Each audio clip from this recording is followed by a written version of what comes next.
with respect to acceleration as we have already known, और यहाँ पे आपके पास total resulting force with respect to the time आ गया. This equation of motion governing the deformation or displacement of the idealized structure assumed to be a linearly elastic subjected to an external dynamic force. जब एक object के ऊपर externally dynamic force act कर रहा होता है तो जो बॉडी आपकी वो लीनियरली इलास्टिकली मूव कर रही होती है, और सम ऑफ कम्युलेटिव जो एक्सप्रेशन है with respect to the Newton's second law of motion हमने जो ड्राइव किया वो इक्वेशन आपके पास ड्राइव हो गई.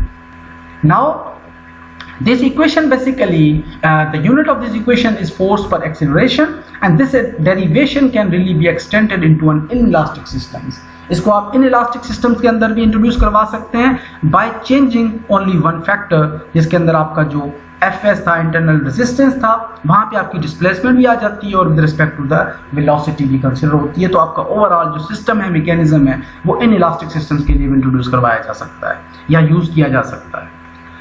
And then we have a second equilibrium, second equation for the motion of the external force की वजह से जो motion develop हो रही है उसके लिए second equilibrium condition है, या जो आपका equation of motion का जो method है is dynamic equilibrium. In terms of equilibrium of forces, structural engineers may find D'Alembert's principle of dynamic equilibrium. ये डायनामिक इक्विलिब्रियम D'Alembert एक साइंटिस्ट थे, उन्होंने ये प्रपोज किया था. This principle is based on the notion of the फिक्सियस inertia force. उन्होंने क्या कराया कि जो मास थी, बेसिकली मास की जगह पे उन्होंने एक इनर्शिया फोर्स डेवलप करा दिया. A force equal to the product of mass time its acceleration and acting in the direction of opposite to the acceleration. Inertia of that object basically is acting opposite to that object, opposite to the external force only.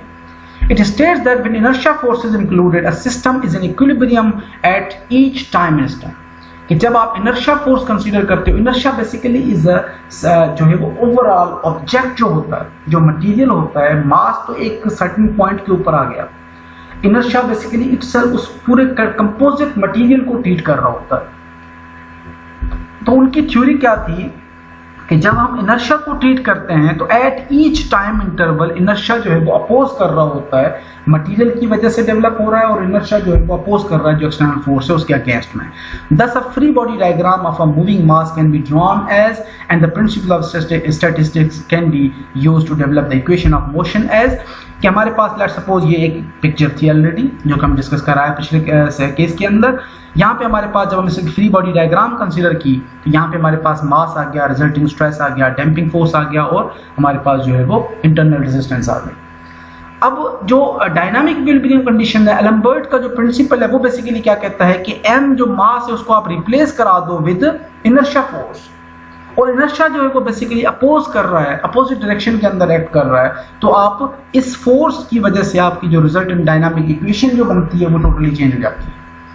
सो यहाँ पे setting the sum of all the force is equals to 0. अब यहाँ पे resulting force is equals to जो आपका damping force plus internal resistance plus inertia force. तो ये आपके पास इक्वेशन बन जाती है as we have done in the Newton second law of motion. तो ये था एक general concept suggested by dynamic equilibrium from Alembert's principle. And third method sometimes we use is the springs in parallel or in series. Equation of motion के अंदर sometimes जो दो important method थे वो हम ऑलरेडी डिस्कस कर रहे हैं.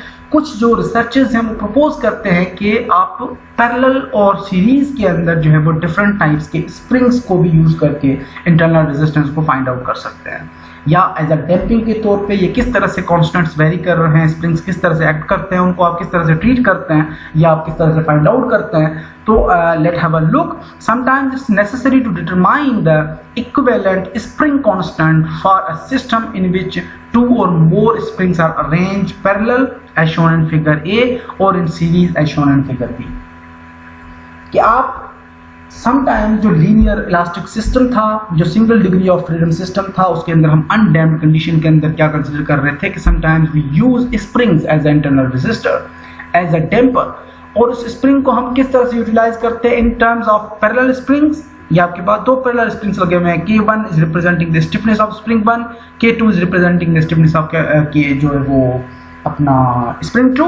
अब टोटल जो लेटरल डिस्प्लेसमेंट है बेसिकली इज इक्वल, एक ही डिस्प्लेसमेंट, क्योंकि एक ही डायरेक्शन के अंदर लगे हुए हैं, एक ही डायरेक्शन के अंदर बॉडी जो है वो मूव कर रही है, तो टोटल डिस्प्लेसमेंट जो है वो सिंगल वैल्यू है। So therefore equivalent spring constant is equal to K1 plus K2। अब यही दो चीजें, अगर दो स्प्रिंग्स आपके सीरीज में लगे हुए होने होंगे तो यहाँ पे एक अलग डिस्प्लेसमेंट जनरेट हो रही है, यहाँ पे अलग डिस्प्लेसमेंट जनरेट हो रही है इस रिजल्टिंग फोर्स की वजह से। तो यहाँ पे ओवरऑल जो हमारे पास स्टिफनेसेस आती हैं कि first of all displacement 1 is equals to total pressure over spring constant 1 and displacement 2 is equals to total pressure over spring constant 2. So total resulting displacement is equals to displacement 1 plus displacement 2. And आप इसका जो coefficient या equivalent जो constant निकालते हो 1 over K E, यानी reciprocal of this values basically 1 over K E, यानी equivalent spring constant या spring constant stiffness is equals to 1 over K1 plus 1 over K2। तो ये हमारे पास कंडीशंस थी कि जब हम स्प्रिंग्स को पैरेलल और सीरीज के अंदर यूज करते हैं तो किस तरह से यूज करते हैं। वही चीज़ है, दो पैरेलल के अंदर आप स्प्रिंग यूज करते हो, टोटल फोर्स किस तरह से वैल्यूज को प्रोड्यूस करता है, डिस्प्लेसमेंट्स हैं। सो दस this total force is by definition the equivalent spring constant is given bye, इस जो पैरेलल केस के अंदर K equivalent spring constant is equals to K1 plus K2. Now in general for spring in n springs are used. अगर हम parallel case के अंदर number of springs बढ़ा देते हैं K1, K2, K3, K4, K5, K6 up to n numbers, तो हमारे पास जो इक्विवेलेंट स्प्रिंग कांस्टेंट है वो n नंबर के हिसाब से कंसीडर होता है, यानी जितने स्प्रिंग्स लगे हुए उतने ही हमारे पास कांस्टेंट आ जाएंगे। Sum of all springs are equals to as the equivalent spring constant. और अगर आपके दो स्प्रिंग्स जो हैं वो पैरेलल सीरीज के अंदर लगे हुए हैं as we discuss in here in figure 2, तो यहाँ पे हम क्या करते हैं कि हम डिस्प्लेसमेंट 1 फाइंड आउट करते हैं, फिर डिस्प्लेसमेंट 2 फाइंड आउट करते हैं।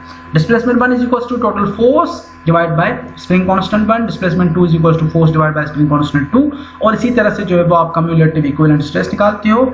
और सम ऑफ ओवरऑल जो इक्विवेलेंट स्प्रिंग कांस्टेंट है वो आप किस तरह से निकालते हैं, reciprocal of previous values 1 over K E equivalent spring constant is equals to 1 over K1 plus 1 over K2। और इसी तरह से आपकी अगर नंबर ऑफ स्प्रिंग्स लगे हुए हैं तो समेशन यहाँ पे आ जाती है, तमाम वैल्यूज जो है वो आगे जाके सम हो जाते हैं अप टू n वैल्यूज, और आप जो है वो उसको जो है वो टोटल वैल्यूज को कैलकुलेट कर लेते हैं स्प्रिंग कांस्टेंट्स की। Then we have a free body diagram. Free body diagram basically क्या होती है, एक रिप्रेजेंटेशन होती है किसी भी ऑब्जेक्ट को, जब आपके नंबर ऑफ फोर्सेस एक्ट कर रहे होते हैं आप उसको एक फ्री बॉडी डायग्राम के तहत जैसे कि स्केच रिप्रेजेंटेशन में आप तमाम फोर्सेस को शो कराते हैं। Free body diagram is a sketch of the body isolated from all other bodies in which all the forces external acting on the body are shown. तो हम क्या करते हैं, यहाँ पे हमारे पास फॉर एग्जांपल ये एक ऑब्जेक्ट है, ये सारी एक्सप्लेनेशन वही है जो मैं आपको बता रहा हूँ। यहाँ पे लेट्स सपोज हमारे पास एक ऑब्जेक्ट है जिसको हमने रिस्ट्रेन किया हुआ है to only move in one direction, single degree of freedom structure है। तो यहाँ पे हमारा स्प्रिंग के साथ कनेक्टेड है, इस स्ट्रक्चर को हमने इसकी जो है वो मास है, इस स्ट्रक्चर को हमने रिस्ट्रेन किया हुआ है only to move in one direction. तो यहाँ पे जब हम इसकी एक डायग्राम बनाते हैं फॉर एग्जांपल एक्सटर्नल फोर्सेस को रिप्रेजेंट कराने के लिए, तो के यू हमारे पास displacement, K U displacement with respect to the lateral stiffness in the spring, उसके बाद हमारे पास ये ओवरऑल मास का जो है वो एक्सटर्नल फोर्स आ गया, और न्यूटन जो है वो हमारे पास एक रिएक्टिव या रिजल्टेंट स्ट्रेस आ गई। इसी तरह से जब हम इसकी फ्री बॉडी डायग्राम कंसर्न करते हैं, इनर्शिया फोर्सेस कंसीडर करते हैं, तो के यू हमारे पास आ गया, M U double dot acceleration आ गई, Newton as a reactive forces आ गए, और एम जी एज अ मास की वजह से फोर्सेस आ गए। तो जो free body diagram is a representation, एक स्केच डायग्राम के अंदर हम तमाम फोर्सेस को सिंप्लीफाई करने के लिए, सॉल्व करने के लिए हम उनको सिंप्लीफाई करते हैं। Now frequency and period, frequency of जो है वो motion of the ground motions and period, time period of the ground motions. The period basically t of the motion is determined as omega t is equals to 2 pi, whereas the time period is equals to 2 pi over omega. Time period basically definition क्या है कि जब भी कोई object आपका move करता है, कितनी ड्यूरेशन के लिए मूव करता है, that basically duration is known as a time period. And frequency जो उसकी पीक वैल्यूज होती हैं, या हर्ट्ज के अंदर जो फ्रीक्वेंसी जनरेट होती है, वैल्यू जो जनरेट करता है, that value basically is known as a frequency. The period is usually expressed in seconds per cycle और simply in seconds with the tacit understanding that it is per cycle, seconds per cycle. The reciprocal value of the period या time period is the natural frequency.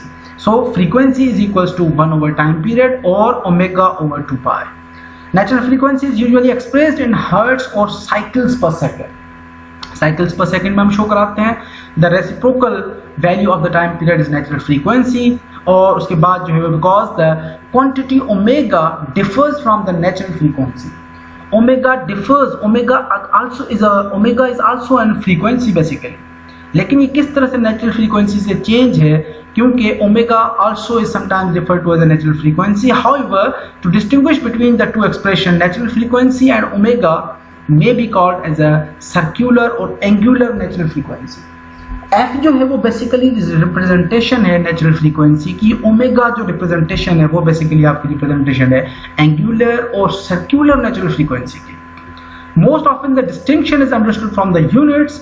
Natural frequency is measured in CPS, cycles per second, while circular frequency should be measured in radians per second. In cycles per second, radians यानी कि with respect to the radius जो है वो आप values को calculate करते हैं.